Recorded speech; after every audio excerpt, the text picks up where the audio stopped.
Leero ku Lugonvu's show. Twabasubiza abalabi baffe tulina vaginal atrophy. Vaginal atrophy kyeki? Vaginal atrophy twagamba omukyalo, this is the thinning mu luzungu, it is thinning. What is to thin?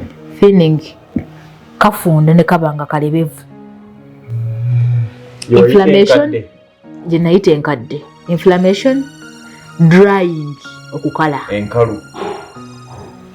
Kati twasembayo kuba twakuba gundi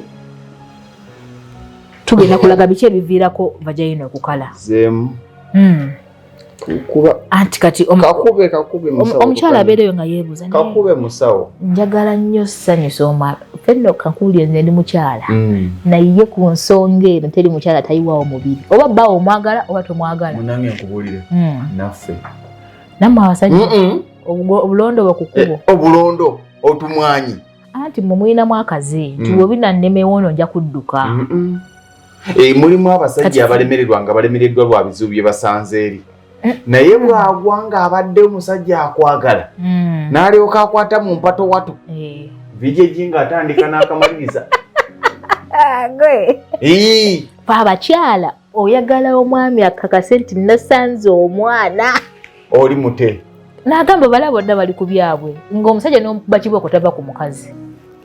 Ensonga anti kati twagamba kano ka clitoris kano ke kasongovu mu Luganda ke kaki kajanjalo no omukyala Bartholin glands zezivaamu otuzoto otuseerera naye waggulu wano waliwo omumagwa nabaana ekitegeeza bw'oyingira wano n'oyingira ogenda sanga omumagwa nabaana wano waggulu we tuyita cervix. Kati vaginal discharge omukazi gy'afulumya amazzi geegatta ddala okuva mu cervix okutuukira ddala eno mu Bartholin glands okufuluma nga beegatta.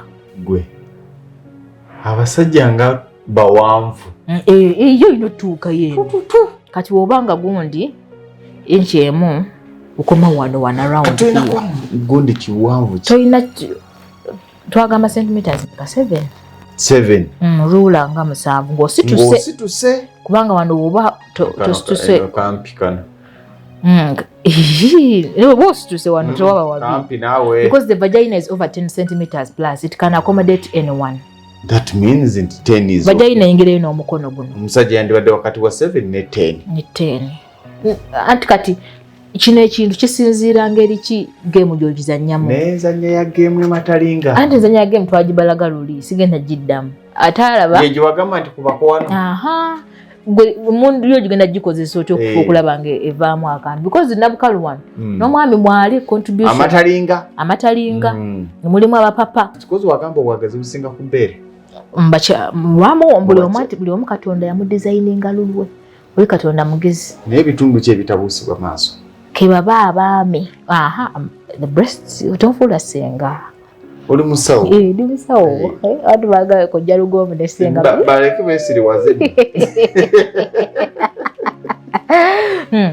kati no akantu kano kathufu kano kannyonnyo kubanga omugaso gwako tekalina mugaso omulala gwoza Katonda yakateekawo nagamba basebbeeyi bakabajjako babajjeko obwagazi abaana abeere nga tebali active oli ekifudde oli awo tolina feeling oli awo gwe mugaso gwako tekalina nnyo omugaso gwako kukyamusa jesebo kapulaga nagamba ke kakola erection era bw'okyamuka nga kasituka nga kakola akamonde